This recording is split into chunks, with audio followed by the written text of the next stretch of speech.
Dear 8th standard students, welcome back to online classes. In the previous class, we discussed the first language English. So in this first language English, I think we have started first lesson, that is heavenly parasol. Heavenly parasol. And also I have asked some of the questions. So listen here. So these are all the questions.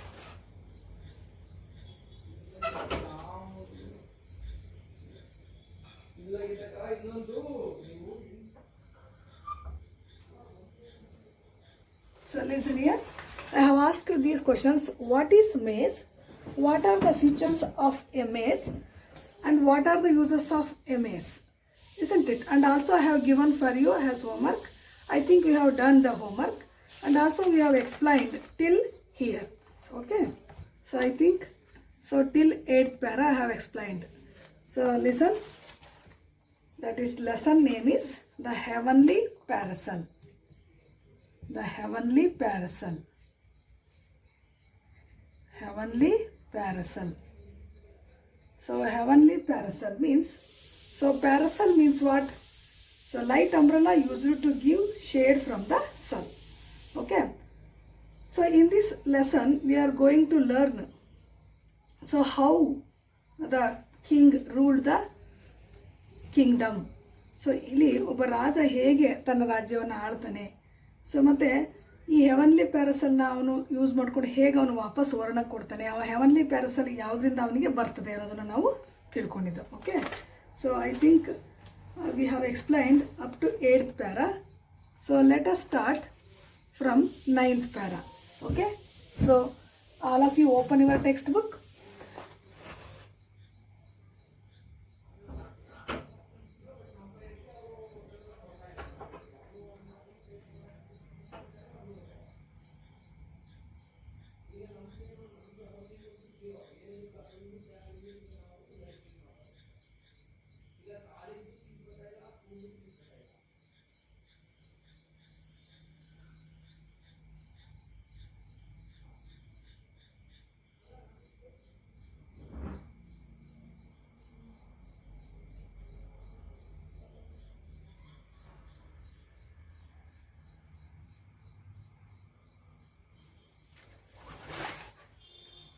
So listen.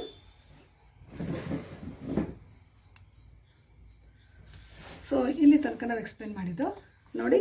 So once again, so let us recall all those things. So ಇಲ್ಲಿ ಮೇಘವಾಹನ ಅನ್ನೋ ಒಬ್ಬ ರಾಜ ಇರ್ತಾನೆ.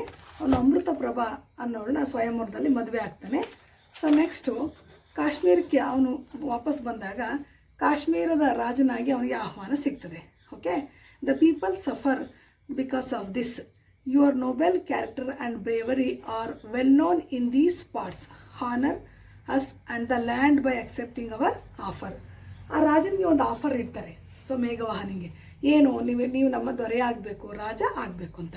Next ಏನಾಗ್ತದೆ ನೋಡೋಣ. ಮೇಘವಾಹನ became the king of Kashmir. Soon he proclaimed a law against the killing of living beings. It became his ambition to conquer other kingdoms to impose this law on them as well. ನೋಡಿ. So ಮೇಘವಾಹನ became the king of Kashmir. ಮೇಘವಾಹನ so ಪ್ರಜೆಗಳ ಇಚ್ಛೆಯಂತೆ, ಅವರ ಆಸೆಯಂತೆ ರಾಜ ಆಗ್ತಾನೆ. Okay. Soon he proclaimed. So ಎಷ್ಟು ಅವನ ರಾಜ ಆದ ತಕ್ಷಣ ಏನು ಮಾಡ್ತಾನೆ, ಹಿ ಪ್ರೊಕ್ಲೈಮ್ಡ್. ಸೊ ಪ್ರೊಕ್ಲೈಮ್ಡ್ ಅಂದರೆ ಅನೌನ್ಸ್ಡ್ ಅಂತ. ಸೊ ಅನೌನ್ಸ್ ಅಫಿಷಿಯಲಿ ಒಂದು ಅನೌನ್ಸ್ಮೆಂಟ್ ಮಾಡ್ತಾನೆ. ಏನು, a law against the killing of living beings.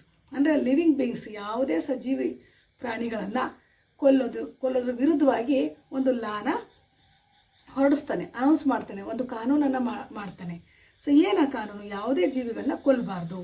It became his ambition to conquer other kingdoms to impose this law on them as well. ಅಂದರೆ ಅವನ ambition, aims and ambition ಅಂತ ನಾವೇನು ಕರಿತೀವಿ, ಅವನ ಗುರಿ ಮತ್ತು ಉದ್ದೇಶನೂ ಅದೇ ಆಗಿರ್ತದೆ. ಕನ್ಕ್ವೈರ್ ಅದರ್ ಕಿಂಗ್ಡಮ್ಸ್, ಇದಕ್ಕೋಸ್ಕರ ಬೇರೆ ರಾಜರನ್ನ ಡಿಫೀಟ್ ಮಾಡೋದು ಸರಿ. ಕನ್ಕ್ವೈರ್ means defeat and impose. Impose ಅಂದರೆ ಅಪ್ಲೈ. ಸೊ ಅವ್ರಿಗೆ ಇಂಟ್ರೊಡ್ಯೂಸ್ ಮಾಡಬೇಕು, ಅವ್ರ ಮೇಲೆ ಈ ಲಾವನ್ನು, ಈ ಒಂದು ಕಾನೂನನ್ನು ಅವ್ರಿಗೆ ತಿಳಿಸ್ಬೇಕು, ಈ ಒಂದು ಕಾನೂನನ್ನು ಅವ್ರಿಗೆ ಅಪ್ಲೈ ಮಾಡಬೇಕು, ಇಂಟ್ರೊಡ್ಯೂಸ್ ಮಾಡಬೇಕು. ಬೇರೆ ರಾಜ್ಯವನ್ನು ಅವ್ರನ್ನ ಡಿಫೀಟ್ ಮಾಡಿ ಅವ್ರನ್ನ ಸೋಲಿಸಿ ಆದರೂ ಸರಿ ಈ ಒಂದು ಲಾವನ್ನು ಅಪ್ಲೈ ಮಾಡಬೇಕು, ಇಂಟ್ರೊಡ್ಯೂಸ್ ಮಾಡಬೇಕು ಅನ್ನೋದು ಅವನ ಆಂಬಿಷನ್ ಆಗಿರ್ತದೆ. Okay. Understand. So proclaimed. So proclaimed means, listen. So proclaimed proclaimed means announce officially. Announce officially. So then conquer means defeat. Defeat ಅಂದ್ರೆ ಸೋಲ್ಸೋದು. Defeat. Conquer means defeat. Okay. And also impose. Impose means introduce. Introduce. Impose means introduce. Okay. Listen.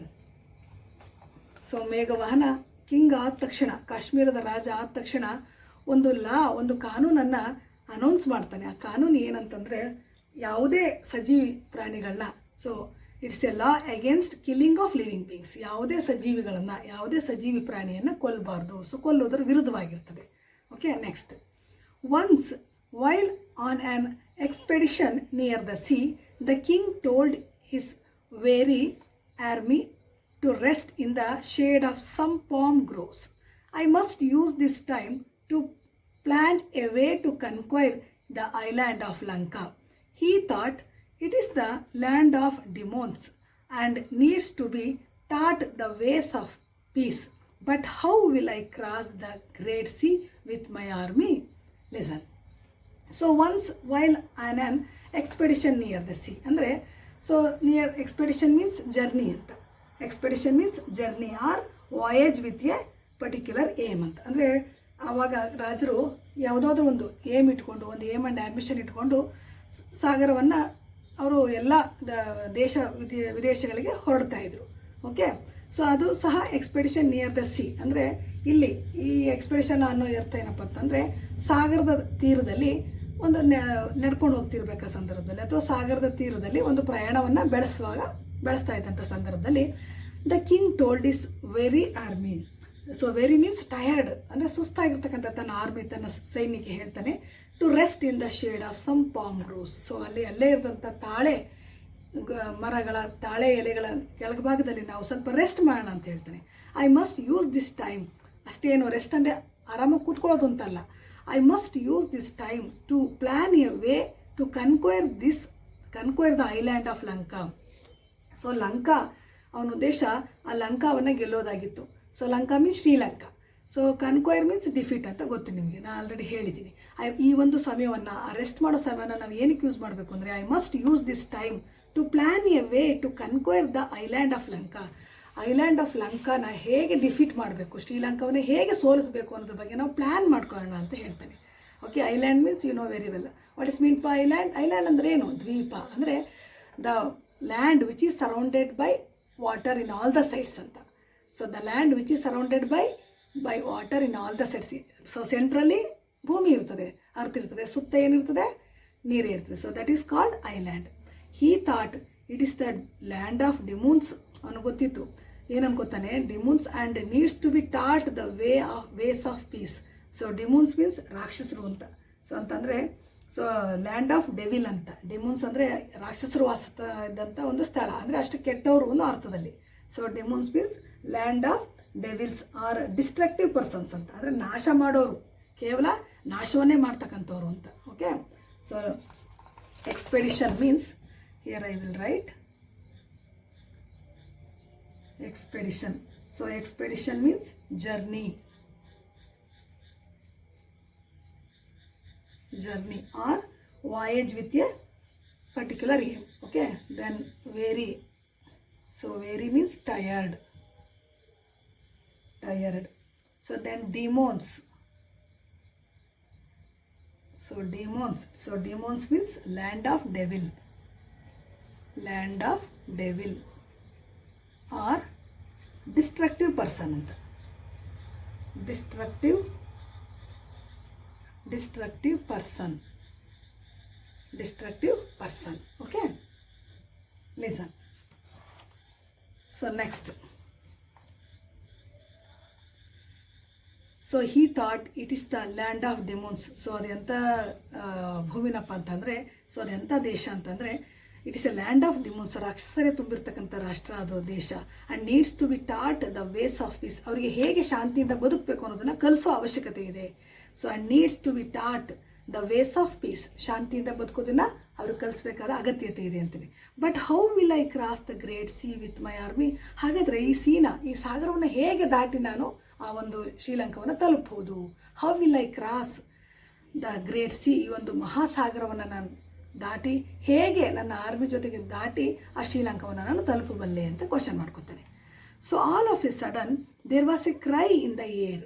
So ಸಡನ್ನಾಗಿ ಇದಕ್ಕಿದ್ದಂತೆ there was a cry in the air, ಗಾಳಿನಲ್ಲಿ ಒಂದು ಕಿರ್ಚಾಟ, ಒಂದು ಕೂಗು ಕೇಳಿಬಂತು. So it seem to come from a wood by the shore. So ಅಲ್ಲೇ ಸಮುದ್ರ ತೀರಕ್ಕೆ ಎಲ್ಲಿಂದ ಬಂತು ಅಂತಂದರೆ ವುಡ್ ಮೀನ್ಸ್ ಫಾರೆಸ್ಟ್ ಅಂತ. ಸೊ ಅಲ್ಲೇ ಫಾರೆಸ್ಟಿಂದ ಅಂದರೆ ಅರಣ್ಯ ಪ್ರದೇಶದಿಂದ, ದಟ್ಟವಾದ ಅರಣ್ಯ ಪ್ರದೇಶದಿಂದ ಒಂದು ವಾಯ್ಸು, ಸೊ ಒಂದು ಸೌಂಡು ಅಥವಾ ಒಂದು ಕ್ರೈಯಿಂಗ್ ಈ ಒಂದು ಗಾಳಿನಲ್ಲಿ ಕೇಳಿಬಂತು.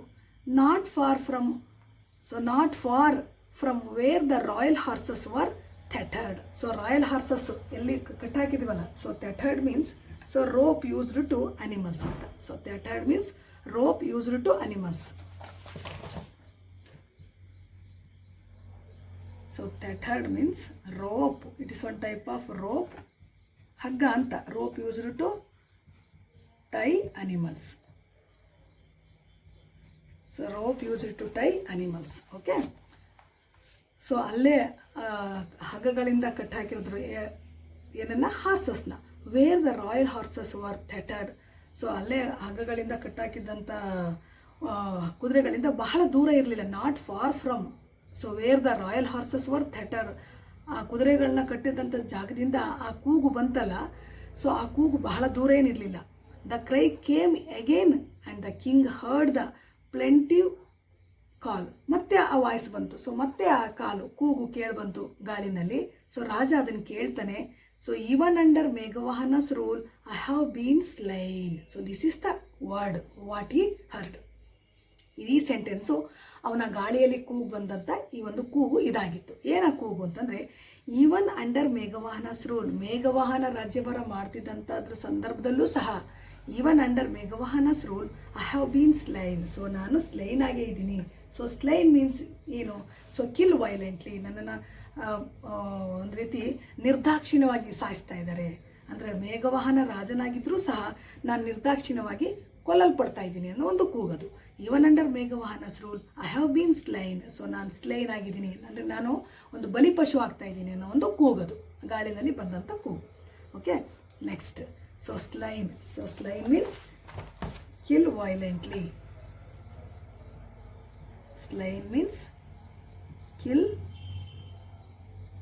violently. Okay, then next. So in his agitation, the king did not wait to summon his officers but ran towards the wood. Plunging through the undergrowth, he fought his way till he came to a clearing. So there before him was a temple of Chandika, that means Durga, with some sort of human sacrifice in progress on the steps. A man lay on the ground, his arms raised for mercy, and menacing looking barbarian stood over him, brandishing his sword. Listen. So next ಏನಾಗ್ತದೆ, in his agitation. So agitation means disturbed state of mind ಅಂತ. So ಅವನ ಮನಸ್ಸಿನಲ್ಲಿ ಏನೋ ಒಂದು ಗೊಂದಲ. So in his agitation, ಅವನ disturbed state of ಮೈಂಡಲ್ಲಿ the king did not wait to summon his officers. ಅಂದರೆ ತನ್ನ ಆಫೀಸರ್ಸ್ಗೆ, ಸಮನ್ ಹಿಸ್ ಆಫೀಸರ್ಸ್, ತನ್ನ ಆಫೀಸರ್ಸ್ ಮೀನ್ಸ್ ಆರ್ಮೀಸ್ ಆಫೀಸರ್ಸ್ ಒಂದು ಸಮನ್ಸ್ಗೆ, ಅಂದರೆ ತನ್ನ ನೋಟಿಸ್ಗೆ ಅವನು ಆಜ್ಞೆಗೆ ಕಾಯೋದೇ ಇಲ್ಲ. ಹೇಳಿ ಕೇಳಿ ಅವನು ರಾಜ, ಅಂದರೆ ಅವ್ರಿಗೆ ಯಾರಿಗೂ ಹೇಳೋದು ಇಲ್ಲ. But ran towards the wood, ಆ ಅರಣ್ಯದ ಕಡೆಗೆ ಧಾವಿಸ್ತಾನೆ, ಅಂದರೆ ಅರಣ್ಯದ ಕಡೆಗೆ ಓಡ್ತಾನೆ. Plunging through the undergrowth. So plunging means, plunging ಅಂತಂದರೆ ಅಕಸ್ಮಾತಾಗಿ ಫೋರ್ಸ್ ಆಗಿ ಅದ್ರ ಒಳಗೋಗೋದು, ಅಂದರೆ ಡೀಪಾಗಿ. ಸೊ ಅದ್ರ ಒಳಗೆ ಹೋಗ್ತಾನೆ. Plunging through the undergrowth ಅಂದರೆ ಅರಣ್ಯವನ್ನು ಹೋಗ್ತಾನೆ. He fought his way till he came to a clearing, ಅಂದರೆ ತನ್ನ ದಾರಿಯುದ್ದಕ್ಕೂ ತನ್ನ ಹೋರಾಟ ನಡೆಸ್ತಾನೆ ಇರ್ತಾನೆ. ಹಿ ಫಾಟ್ ಇಸ್ ವೇ, ತನ್ನ ದಾರಿಯುದ್ದಕ್ಕೂ. Till he came to a clearing ಅಂದರೆ ಅವನಿಗೆ ಆ ವಾಯ್ಸ್ ಎಲ್ಲಿಂದ ಬಂತು ಅದು ಕ್ಲಿಯರ್ ಆಗುತ್ತಾನೆ, ಅವನು ಅರಣ್ಯದೊಳಗೆ ಧಾವಿಸ್ತಾನೆ, ಓಡ್ತಾನೆ ಇರ್ತಾನೆ. There for before him was a temple, ಅವನ ಮುಂದೆ ಒಂದು ಟೆಂಪಲ್ ಇರ್ತದೆ. ಆಫ್ ಚಂಡಿಕಾ. ಸೊ ಯಾವುದಾದ್ರು ದುರ್ಗಾ ಮಾತೆಯ ಒಂದು ಟೆಂಪಲ್ ಇರ್ತದೆ. With some sort of human sacrifice in progress on the steps.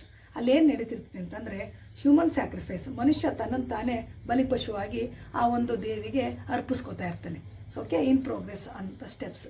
A man ಲೇ ಆನ್ ದ ಗ್ರೌಂಡ್, ಒಬ್ಬ ಮನುಷ್ಯ ನೆಲದಲ್ಲಿ ಮಲಗಿರ್ತಾನೆ ಅಥವಾ ನೆಲದಲ್ಲಿ ಒದ್ದಾಡ್ತಾ ಇರ್ತಾನೆ. His arms raised for mercy, ಅವನ ತೋಳುಗಳು ದಯೆಯನ್ನು ಬಯಸ್ತಾ ಇರ್ತವೆ, ಅಂದರೆ ನನ್ನನ್ನು ಯಾರಾದರೂ ರಕ್ಷಿಸಿ ಅಂತ ಬೇಡ್ತಾ ಇರ್ತವೆ. So for mercy. And a menacing looking barbarian stood over him, ಅದೇ ರೀತಿ ಒಂದು ಭೀಕರ ಒಂದು ದೃಷ್ಟಿನ ಬೀರ್ತಾ, ಅಂದರೆ ಒಂದು ಭಯಂಕರ ದೃಷ್ಟಿಯಿಂದ barbarian means so primitive or coarse or a cruel human being ಅಂತ, ಅಂದರೆ ಕೊಲ್ಲೋದಕ್ಕೆ ತಯಾರಾಗಿ ನಿಂತಂಥ ಒಬ್ಬ ವ್ಯಕ್ತಿ ಅವನ ಮುಂದೆ ನಿಂತಿರ್ತಾನೆ. ಬ್ರ್ಯಾಂಡ್ಯಾಶಿಂಗ್ ಹಿಸ್ ಸ್ವಾರ್ಡ್, ಸೊ ಅವನ ಕೆಲಸ ಏನೋ ಅಂತಂದರೆ brandishing his sword. Brandishing means show ಅಂತ, ಅಂದರೆ ಡಿಸ್ಪ್ಲೇ ಮಾಡ್ತಾ ಇರ್ತಾನೆ ತನ್ನ ಕತ್ತಿಯನ್ನು, ಅವನ ಖಡ್ಗವನ್ನು, ತನ್ನ ಕತ್ತಿಯನ್ನು ಶೋ ಮಾಡಿಕೊಂಡು ತೋರಿಸ್ಕೊಂಡು ಆ ವ್ಯಕ್ತಿಯ ಮುಂದೆ ನಿಂತಿರ್ತಾನೆ. So barbarian means primitive or coarse or cruel human being. So primitive, coarse or cruel human being. So brandishing means so barbarian. So barbarian means primitive or cruel man. Simply we can say cruel man. So brandishing means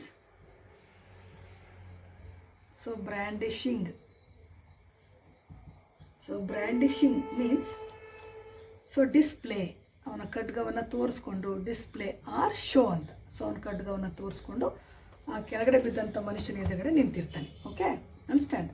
next, stop cried the king, ರಾಜ ಕೂಗ್ತಾನೆ, ನಿಲ್ಲಿಸಿ. Shocked at the sight, you wretch, you dare threaten another's life in my realm. So realm means ನನ್ನ ಆಡಳಿತದಲ್ಲಿ, ನನ್ನ ಕಾನೂನಲ್ಲಿ ಬೇರೆ ವ್ಯಕ್ತಿ ಜೀವನ ತಗೊಳ್ಳೋದಕ್ಕೆ ನಿನಗೆ ಯಾರು ಹಕ್ಕು ಕೊಟ್ಟರು? ಸೊ ಎಷ್ಟು ಧೈರ್ಯ ನಿನಗೆ, ಹೌ ಡೇರ್ ಯು ಅಂತೀವಲ್ಲ ಹಾಗೆ. ಯು ರೆಚ್, ನೀನೊಬ್ಬ ಕೆಟ್ಟ ಪ್ರಾಣಿ, ಅಂದರೆ ರೆಚ್ ಮೀನ್ಸ್ ಅಂದರೆ ಕೆಟ್ಟ ಅನ್ನೋ ಅರ್ಥದಲ್ಲಿ, ಅಂದರೆ ಅನ್ಫಾರ್ಚುನ್ ಪರ್ಸನ್. ಸೊ ನಿನಗೆ ಯೋಗ್ಯತೆಯೇ ಇಲ್ಲ, ಅನ್ಫಾರ್ಚುನ್ ಪರ್ಸನ್ ಅನ್ನೋ ಅರ್ಥದಲ್ಲಿ. So you dare threaten another's life in my realm, ಅಂದರೆ ನನ್ನ ಆಡಳಿತದಲ್ಲಿ, ನನ್ನ ಕಣ್ಮುಂದೆ, ನನ್ನ ಪ್ರಸ್ತುತಿನಲ್ಲಿ, ಅಂದರೆ ನಾನಿರುವಾಗಲೇ ಸೊ ಇನ್ನೊಬ್ಬ ವ್ಯಕ್ತಿ ಬದುಕನ್ನು ನಾಶ ಮಾಡ್ತಾ ಇದೆಯಾ ಅಂದರೆ ನಿನಗೆ ಎಷ್ಟು ಧೈರ್ಯ ಇರಬೇಕು. The barbarian dropped his sword in terror and fell on his knees before the king.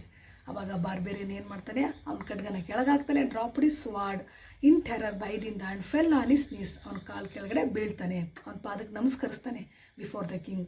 Oh noble one, have mercy, I am the leader of a troop barbarians. So ನಾನು ಈ ಬಾರ್ಬೇರಿಯನ್ಸ್, ಸೊ ಬಾರ್ಬೇರಿಯನ್ಸ್ ಅಂದರೆ ಮೊದಲೇ ನಾನು ಏನು ಹೇಳಿದೆ, cruel human being. ನಾನೊಬ್ಬ cruel human ಬೀಯಿಂಗ್ನ ದೊರೆ, ರಾಜ ಅಥವಾ ಅವ್ರಿಗೆ ಟ್ರೂಪ್ಗೆ ಆ ಒಂದು ಗುಂಪಿನ ಯಜಮಾನ ನಾನು. So that live in this would, ಈ ಫಾರೆಸ್ಟಲ್ಲಿ, ಈ ಅರಣ್ಯದಲ್ಲಿದ್ದಂಥ ಆ ಒಂದು ಕೆಟ್ಟ ಜನರ, ರಾಕ್ಷಸರ ಒಡೆಯ ನಾನು. So my little son has fallen prey to some disease, ನನ್ನೊಬ್ಬ ಚಿಕ್ಕ ಮಗ ಒಂದು ಕಾಯಿಲೆಯಿಂದ ನರಳುತ್ತಿದ್ದಾನೆ. Some disease and is on his death bed, ಅವನ ಸಾವು ಅಂದರೆ ಇನ್ನೇನು ಅವನ ಸಾವು ಸಮೀಪಿಸ್ತಾ ಇದೆ ಅಂತ. So death bed. If I kill this man, ನಾನು ಈ ಮನುಷ್ಯನ ಕೊಂದರೆ, the gods will be pleased and save my son's life. ಆಗ ದೇವರು ಪ್ರಸನ್ನಗೊಳಿಸ್ತಾನೆ, ಅಂದರೆ ತಾಯಿ ಚಂಡಿಕಾ ಪ್ರಸನ್ನಲಾಗ್ತಾಳೆ. ಸೊ ಪ್ರಸನ್ನತೆಯನ್ನು ಹೊಂದಿ ನನ್ನ ಮಗನನ್ನು ರಕ್ಷಿಸ್ತಾನೆ. ಇದು ಅವರ ಒಂದು ಮೂಢನಂಬಿಕೆ ಅಂತ ಹೇಳ್ಬೋದು. ಓಕೆ, ಅಂದರೆ ಅವ್ರಿಗೆ ಆ ರೀತಿ, ಅಂದರೆ ಈ ವ್ಯಕ್ತಿನ ಆ ದೇವಿಗೆ ಬಲಿ ಕೊಟ್ಟರೆ ಸೊ ನನ್ನ ಮಗನ ಆ ದೇವಿ ಕಾಪಾಡ್ತಾಳೆ, ಪ್ರಸನ್ನಲಾಗ್ತಾಳೆ ಇದರಿಂದ, ಆವಾಗ ನನ್ನ ಮಗನ ಲೈಫ್ನ ಸೇವ್ ಮಾಡ್ತಾಳೆ ಅನ್ನೋದು ಅವನ ಒಂದು ಉದ್ದೇಶ ಅಥವಾ ಅವನ ಒಂದು ನಂಬಿಕೆ ಆಗಿರ್ತದೆ. ಆ್ಯಕ್ಚುಲಿ ಅದು ನಂಬಿಕೆಯನ್ನು ಮೂಢನಂಬಿಕೆ ಅಂತ ಹೇಳ್ಬೋದು. Okay, the gods will be pleased ಅಂದರೆ ಪ್ರಸನ್ನಗಾಗ್ತಾನೆ, ಅಂದರೆ ಆಕೆ ಸಂಕುಚಿತ ಒಂದು ರೀತಿ ಸಂತೃಪ್ತಳಾಗ್ತಾಳೆ ಅಂತ ಹೇಳ್ಬೋದು.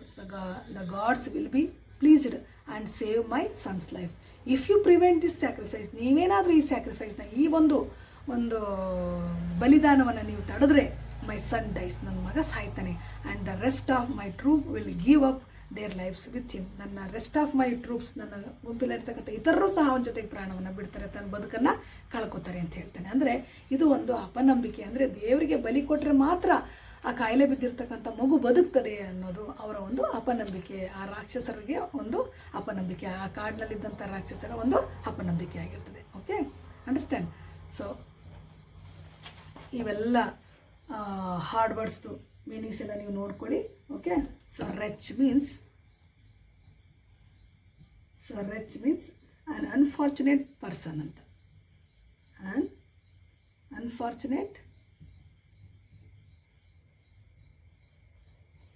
an unfortunate person. Okay,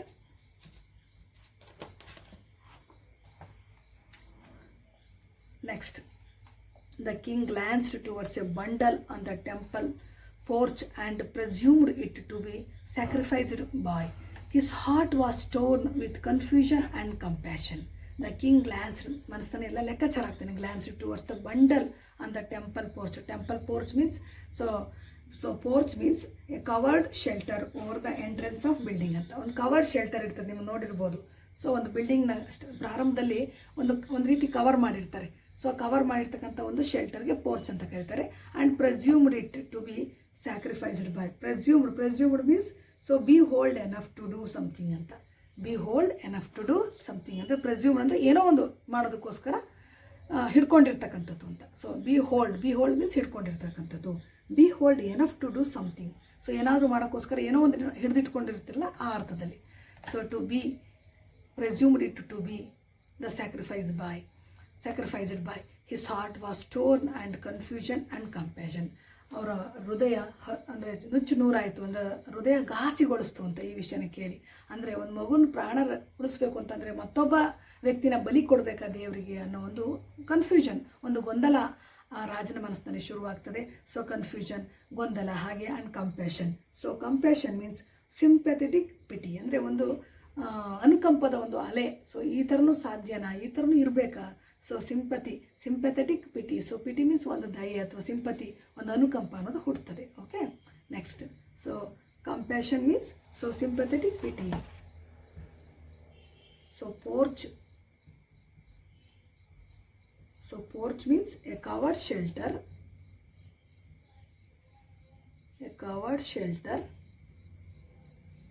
over the entrance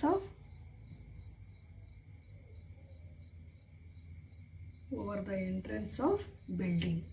so building ಪ್ರಾರಂಭದಲ್ಲಿ ಪೌಚ್ ಮೇಲ್ಗಡೆ ಕವರ್ ಆಗಿರ್ತದೆ ನೋಡಿ. ಸೊ ಅದನ್ನು ಪೋರ್ಚ್ ಅಂತ ಕರೀತಾರೆ. Next presumed. So presumed means so be hold enough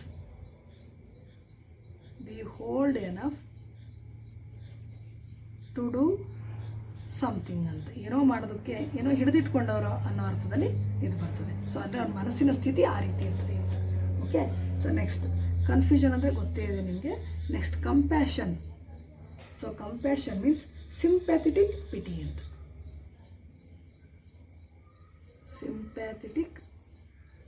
sympathetic pity. Okay, understand? Next, so next to 14th ಮುಗಿತಲ್ಲ. So 15th ನಾನು next ಕ್ಲಾಸಲ್ಲಿ ಮಾಡ್ತೀನಿ. ಸೊ ಇಲ್ಲಿಂದ ನೆಕ್ಸ್ಟ್ ಕಂಟಿನ್ಯೂ ಮಾಡ್ತೀನಿ. ಓಕೆ, ಸೊ ಇದಿಷ್ಟು ಪಾಯಿಂಟ್ಸ್ನ ಸೊ ನೀವೇನು ಮಾಡಬೇಕು, ಇಷ್ಟು ನಿಮಗೆ ಲಾಸ್ಟ್ ಕ್ಲಾಸಲ್ಲೂ ನಾನು ಸಾಕಷ್ಟು ಹಾರ್ಡ್ ವರ್ಡ್ಸ್ನ ಹಾಕಿದೆ. ಈ ಹಾರ್ಡ್ ವರ್ಡ್ಸ್ನ ನೀವು ಪ್ರಾಕ್ಟೀಸ್ ಮಾಡಬೇಕು. ಯಾಕೆಂದರೆ ನಾನು ಫಿಲ್ ಇನ್ ದಿ ಬ್ಲ್ಯಾಂಕ್ಸ್ಗೆ, ಮ್ಯಾಥ್ ದಿ ಫಾಲೋಯಿಂಗ್ಗೆ, ಈ ಗ್ಲಾಸರಿ ವರ್ಕ್ ಇದಲ್ಲದೆ ಬುಕ್ಸಲ್ಲೂ ಇದೆ. ಸೊ ಬುಕ್ಸಲ್ಲಿರೋದನ್ನು ಕೆಲವೊಂದು ಬರೆದಿದ್ದೀನಿ, ಇನ್ನು ಕೆಲವು ಬ್ಯಾಕ್ ಸೈಡ್ ಇದೆ ಅದನ್ನು ಬರೆದಿದ್ದೀನಿ. ಸೊ ಇನ್ನು ಕೆಲವು ಇನ್ ಬಿಟ್ವೀನ್ ಕ್ಲಾಸ್ ರೀಡ್ರಲ್ಲಿರೋದು ಸಹ ಬರೆದಿದ್ದೀನಿ. ಇದನ್ನೆಲ್ಲ ನೀವು ನೀಟಾಗಿ ಪ್ರಾಕ್ಟೀಸ್ ಮಾಡ್ಕೋಬೇಕು. Okay, so okay, this much is enough. Once again you have to recall all those things. Okay, thank you.